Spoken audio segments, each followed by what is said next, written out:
Assalamualaikum warahmatullahi wabarakatuh. Halo teman-teman, selamat siang. Kami dari kelompok 2 ingin mempresentasikan sifat koligatif larutan. Sebelumnya, saya akan memperkenalkan diri terlebih dahulu beserta teman-teman saya. Nah, perkenalkan nama saya Firdias Astia Safitri dan selanjutnya teman-teman saya yang pertama ada Aura Jihan Fadila, yang kedua ada Angela Diana, yang ketiga ada Aulia Putri dan yang terakhir ada Suci Mega Diana. Langsung saja masuk ke materinya yaitu sifat koligatif larutan. Apa sih sifat koligatif larutan itu?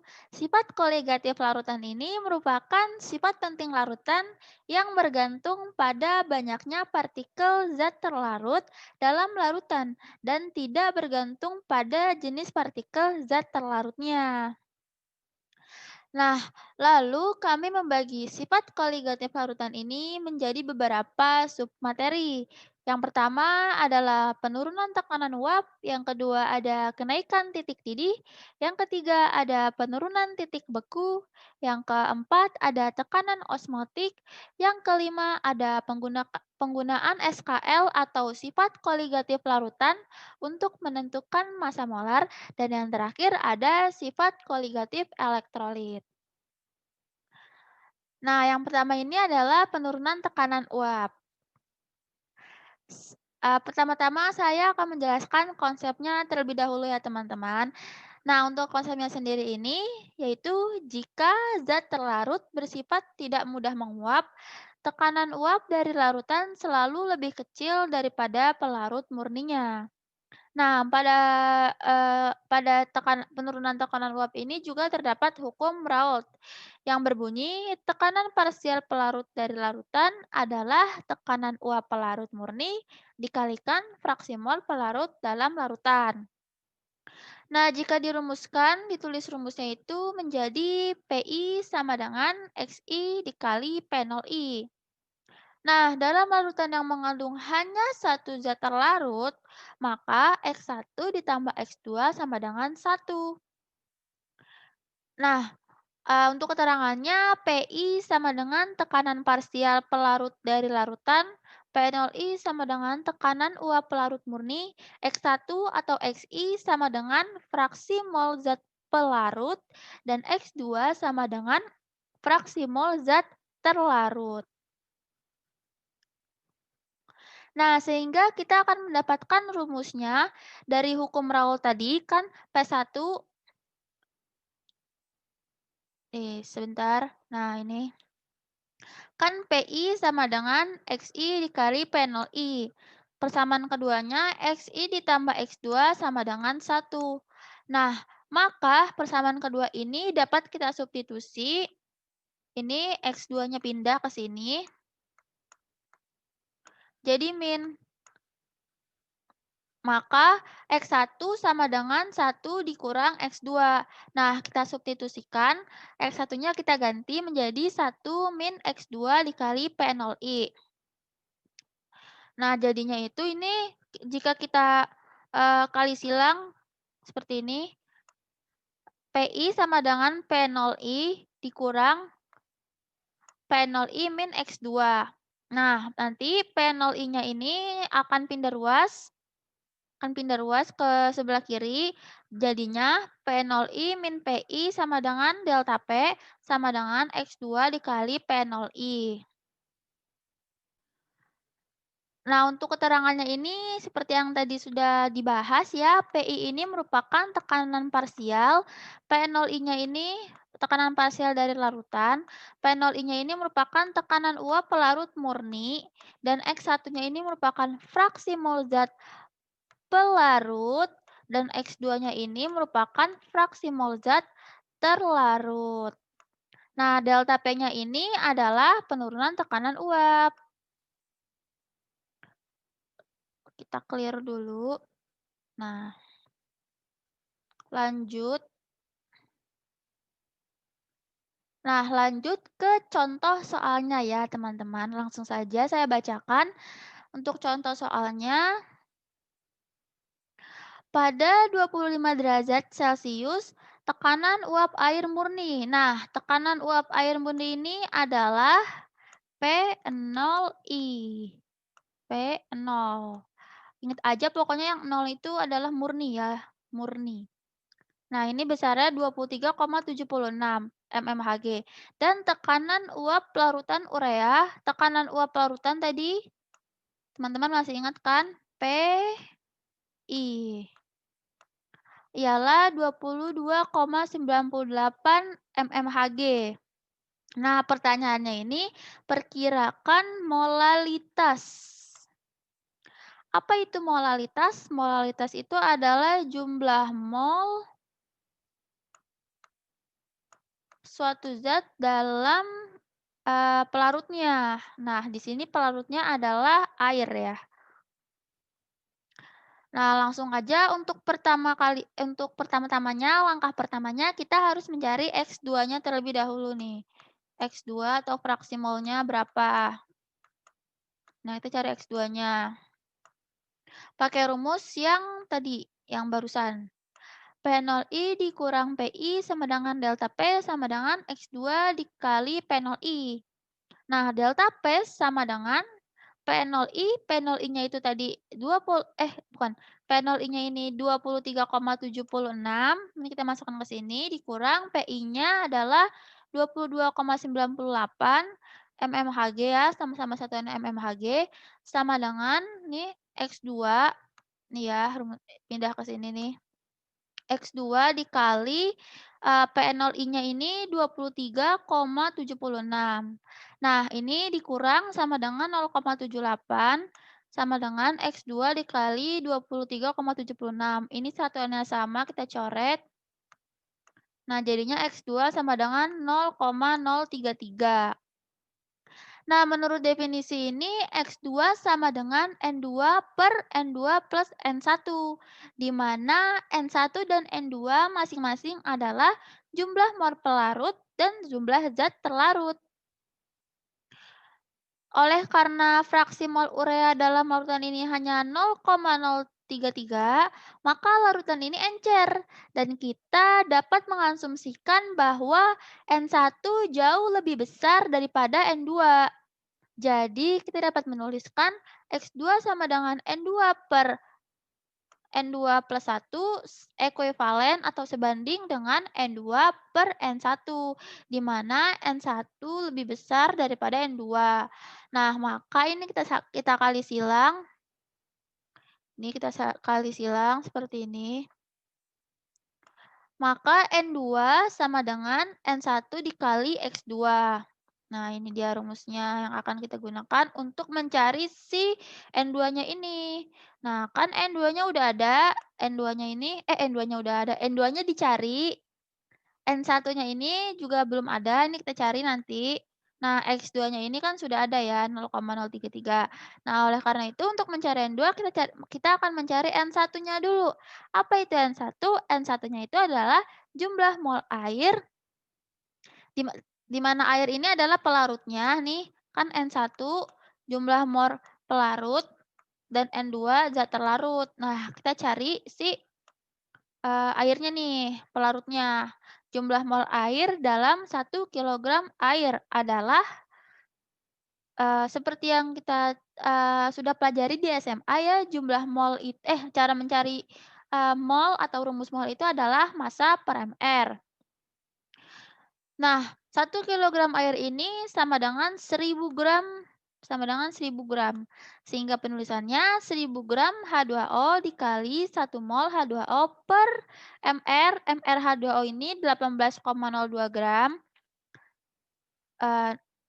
sama dengan molnya, sama dengan jumlah mol H2O-nya. Nah, kita coret ini satuannya sama kan gram sama gram. Nah, dapat deh molnya nih, sisa mol kan satuannya. Maka cara mencarinya itu tinggal 1000 dikali 1 per 18,02. Nah, hasilnya adalah 55,49 mol H2O. Nah, ini nih molnya nih. Pindah ke sini.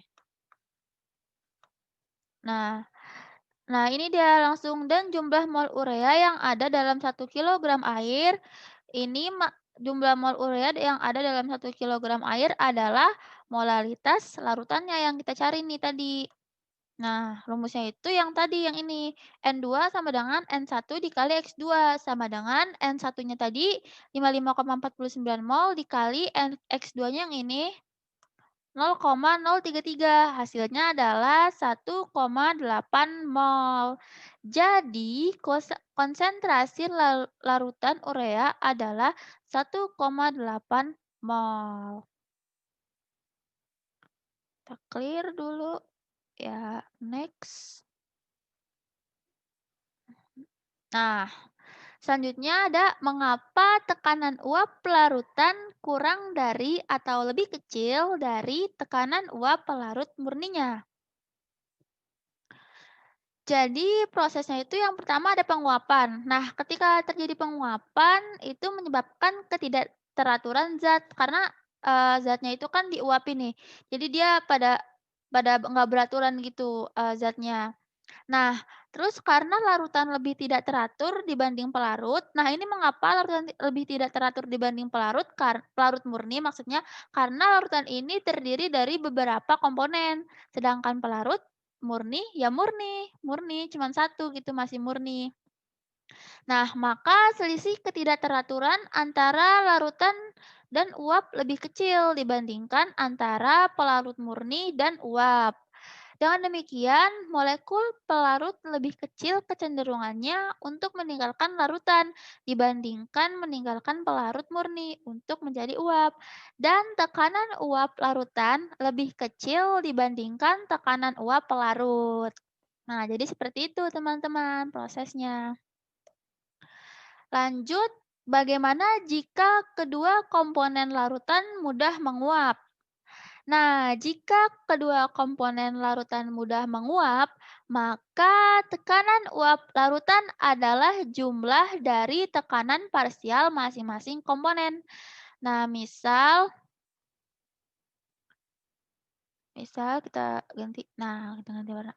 Misal PA sama dengan XA dikali P0A dan PB sama dengan XB dikali P0B, maka tekanan totalnya adalah tinggal dijumlah PA ditambah PB, di mana PA adalah tekanan parsial untuk komponen A, PB untuk komponen B, dan XA fraksi mol A untuk masing-masing komponen A dan B, dan P0 adalah tekanan murni, tekanan uap zat murni untuk masing-masing komponen, dan PT-nya ini adalah tekanan total. Ya, sekian dari saya untuk materi mengenai penurunan tekanan uap. Untuk materi selanjutnya akan disampaikan oleh teman saya. Terima kasih. Wassalamualaikum warahmatullahi wabarakatuh. Dari saya cukup sekian. Materi selanjutnya adalah kenaikan titik didih larutan. Kenaikan titik didih larutan akan selalu lebih tinggi daripada kenaikan titik didih pelarut murni. Dapat disimpulkan bahwa titik didih larutan akan lebih tinggi dibandingkan dengan titik didih pelarut murni atau air. Kenaikan titik didih larutan dapat didefinisikan dengan delta TD atau delta T didih. Delta T didih ini dapat dirumuskan dengan titik didih larutan dikurang dengan titik didih awal atau titik didih pelarut murni. Kenaikan titik didih ini juga sebanding dengan penurunan tekanan uap. Maka dari itu, kenaikan titik didih ini juga sebanding dengan molalitas. Oleh karena itu, kenaikan titik didih juga dapat dirumuskan dengan konstanta kenaikan titik didih molal dikalikan dengan molalitas. Kurva garis lurus. Hal ini menggambarkan bahwa kenaikan titik didih larutan akan selalu lebih tinggi daripada kenaikan titik didih pelarut murni. Dapat disimpulkan bahwa titik didih larutan akan lebih tinggi dibandingkan dengan titik didih pelarut murni atau air. Kenaikan titik didih larutan dapat didefinisikan dengan delta TD atau delta T didih. Delta T didih ini dapat dirumuskan dengan titik didih larutan dikurang dengan titik didih awal atau titik didih pelarut murni. Kenaikan titik didih ini juga sebanding dengan penurunan tekanan uap. Maka dari itu, kenaikan titik didih ini juga sebanding dengan molalitas. Oleh karena itu, kenaikan titik didih juga dapat dirumuskan dengan Konstanta kenaikan titik didih molal dikalikan dengan molalitas. Selanjutnya ditampilkan tabel konstanta kenaikan titik didih dan juga penurunan titik beku. Dapat terlihat bahwa masing-masing pelarut murni memiliki titik didih dan juga titik bekunya masing-masing, beserta dengan konstanta kenaikan titik didih dan juga konstanta penurunan titik beku yang berbeda. Contohnya air memiliki titik didih normal yaitu pada 100 derajat Celcius dan juga memiliki titik beku normal yaitu pada 0 derajat Celcius. Konstanta penurunan titik beku air yaitu 1,86 derajat Celcius per molal. Dan konstanta kenaikan titik didih air yaitu 0,52 derajat Celcius per molal. Begitu juga dengan pelarut-pelarut murni lainnya, seperti benzena, etanol, asam asetat, dan lainnya.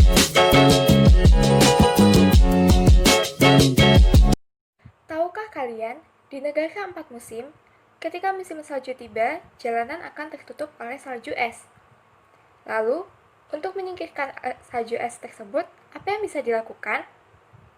Dapat dilakukan dengan cara penambahan atau penaburan garam seperti NaCl atau CaCl2, sebab penambahan zat tersebut dapat menurunkan titik beku air. Pembekuan melibatkan transisi dari keadaan tidak teratur menjadi teratur. Larutan lebih tidak teratur dibandingkan pelarut, dan memiliki titik beku yang lebih rendah dibandingkan pelarut. Penurunan titik beku atau delta Tb didefinisikan sebagai delta Tb sama dengan Tb derajat dikurang Tb, di mana delta Tb adalah penurunan titik beku, Tb derajat adalah titik beku pelarut murni, dan Tb adalah titik beku larutan. Penurunan titik beku berbanding lurus dengan konsentrasi larutan, sehingga dirumuskan sebagai penurunan titik beku sama dengan Kb dikali M, di mana Kb merupakan konstanta penurunan titik beku dengan satuan derajat Celcius per molalitas, dan M merupakan molalitas atau konsentrasi larutan. Contoh soal, etilena glikol atau Eg dengan rumus senyawa CH2OH CH2OH ialah antibeku yang lazim digunakan untuk mobil. Zat ini larut dalam air dan tidak mudah menguap, dengan titik didih 197 derajat Celcius. Hitung titik beku larutan yang mengandung 651 gram zat ini dalam 2505 gram air.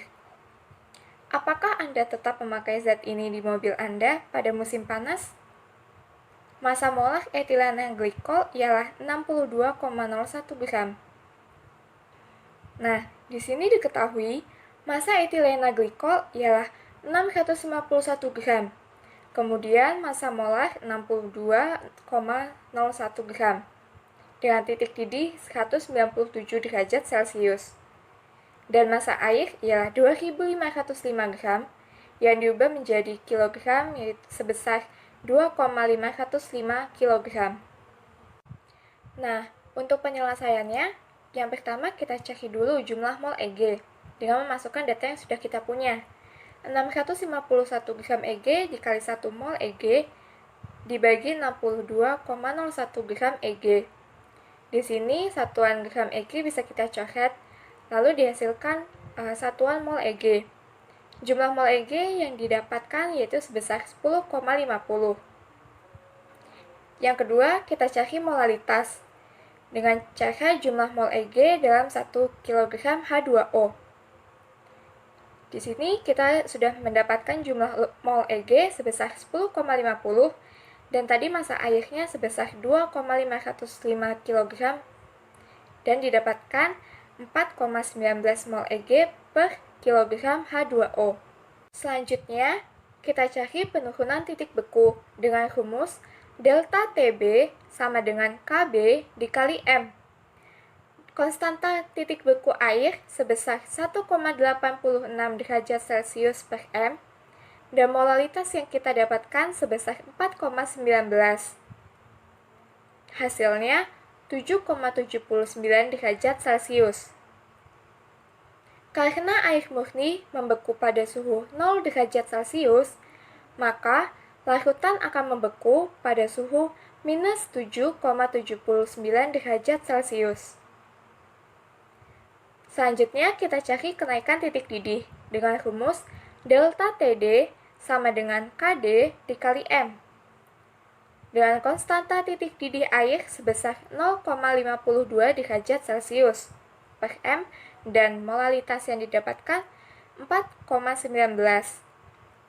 Hasilnya 2,2 derajat Celcius. Karena larutan mendidih pada 100 plus 2,2 derajat Celcius, maka sebaiknya digunakan anti beku dalam radiator mobil di musim panas untuk mencegah larutan mendidih. Nah, sekarang kita akan membahas tentang tekanan osmotik. Sebelumnya, apa sih itu tekanan osmotik? Mari kita sama-sama membahas tentang tekanan osmotik sebagai berikut. Nah, pada gambar tersebut, kita sama-sama dapat melihat bahwa gambar tersebut mengilustrasikan fenomena tekanan osmotik. Pada gambar bagian kiri, kita dapat melihat terdapat dua jenis wadah. Wadah bagian kiri berisi pelarut murni, sedangkan wadah bagian kanan berisikan larutan. Kedua wadah tersebut dipisahkan oleh membran semi-permeabel yang memungkinkan molekul pelarut melewatinya, tetapi menghalangi lewatnya molekul zat pelarut.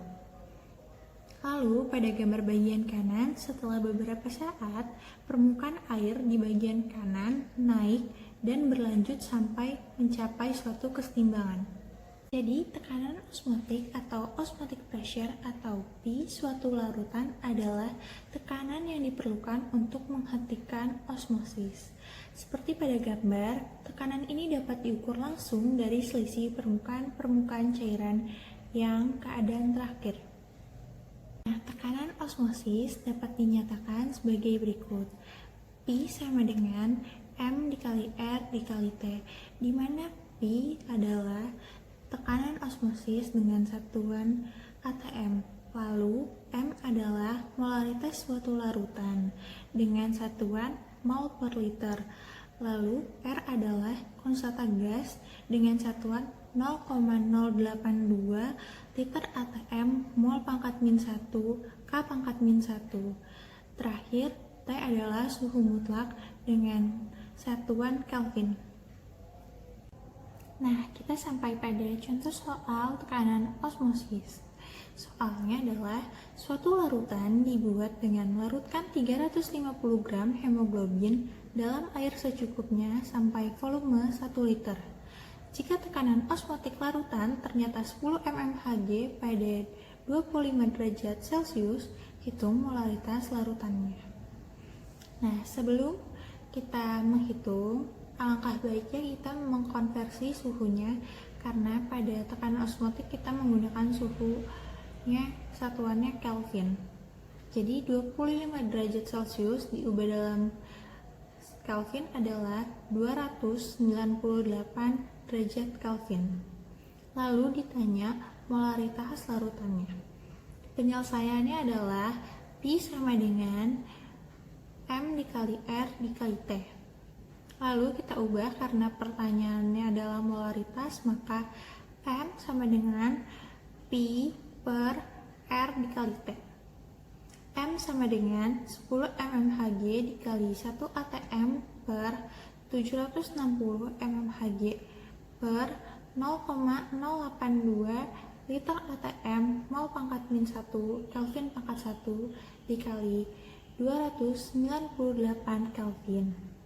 Maka kita dapat hasilnya, molaritas suatu larutan tersebut adalah 5,38 dikali 10 pangkat min 4 mol. Baik, masuk pada materi selanjutnya, yaitu penggunaan sifat koligatif untuk menentukan massa molar. Sifat koligatif larutan non-elektrolit dapat digunakan untuk menentukan massa molar. Sebenarnya, secara teoritis, semua dari keempat sifat koligatif dapat digunakan untuk menentukan massa molar.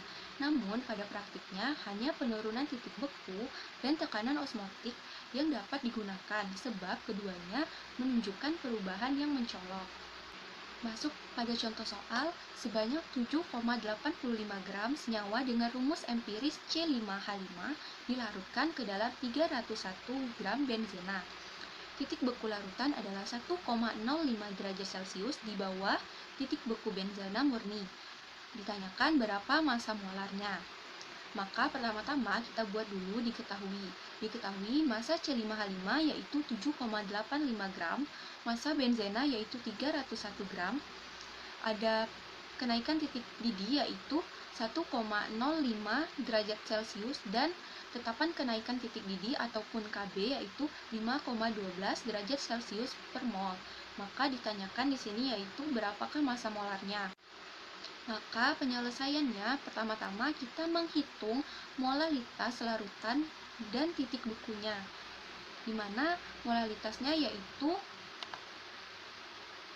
kenaikan titik didih dibagi tetapan kenaikan titik didih, yaitu 1,05 derajat Celcius dibagi 5,12 derajat Celcius per mol, sehingga dapatlah hasil 0,205 mol.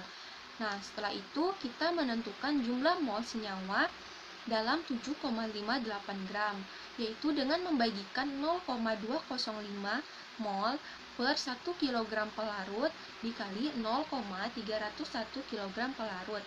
Kilogram pelarut sama-sama kita coret sehingga didapatkan hasil 0,0617 mol. Setelah dapat, maka kita dapat menghitung massa molarnya, yaitu dengan membagikan 7,85 gram per 0,0617 mol sama dengan 127 gram per mol, sehingga massa molar yang didapatkan yaitu 127 gram per mol.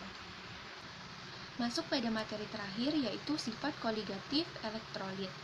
Seperti yang kita ketahui, sifat koligatif larutan itu bergantung pada jumlah zat terlarut dalam larutan. Jenis ataupun bentuk zat itu tidak mempengaruhi sifat koligatif larutan.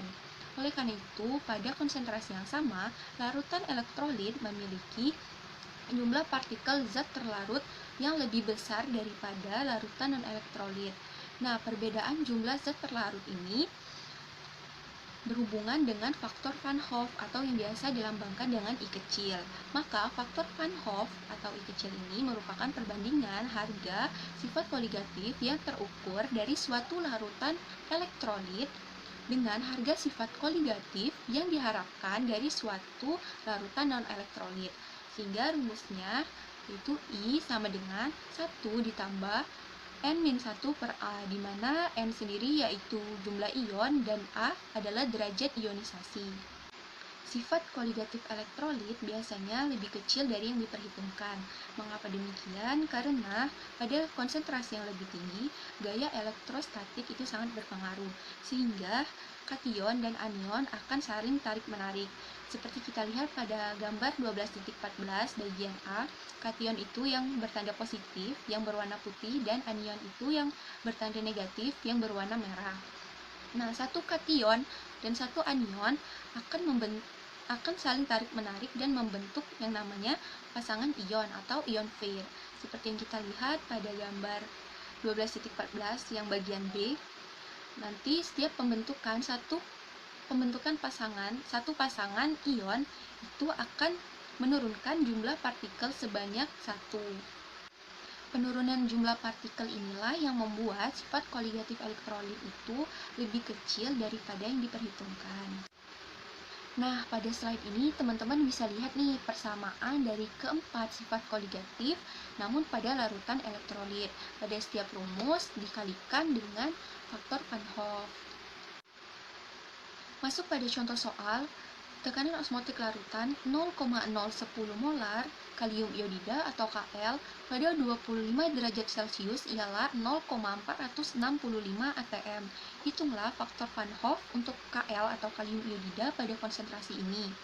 Maka kita cari dulu yang diketahui yaitu ada molaritasnya yaitu 0,010 molar, ada suhu mutlaknya yaitu 25 derajat Celcius, ada juga tekanan osmotik 0,465 atm, dan otomatis kita juga mengetahui tetapan gasnya yaitu 0,0821 LATM per kmol. Nah, yang ditanya ini adalah hitunglah faktor Van Hoff untuk KL pada konsentrasi ini. Berarti yang ditanya adalah I. Maka penyelesaiannya I sama dengan, karena yang diketahui itu adalah tekanan osmotik, maka kita menggunakan rumus tekanan osmotik. Namun karena yang ditanya adalah I, maka penyelesaiannya I sama dengan tekanan osmotik per molar dikali tetapan gas dikali suhu mutlak. Masukin angka-angkanya yaitu 0,465 atm dibagi 0,010 molar dikali 0,0821 L atm per mol dikali 298 Kelvin. Oh ya, 298 Kelvin ini merupakan berasal dari 25 derajat Celcius, kemudian diubah menjadi Kelvin sehingga dapatlah 298 Kelvin. Maka hasil pembagian dari semuanya yaitu didapatkanlah tetapan Van Hoff-nya yaitu 1,90.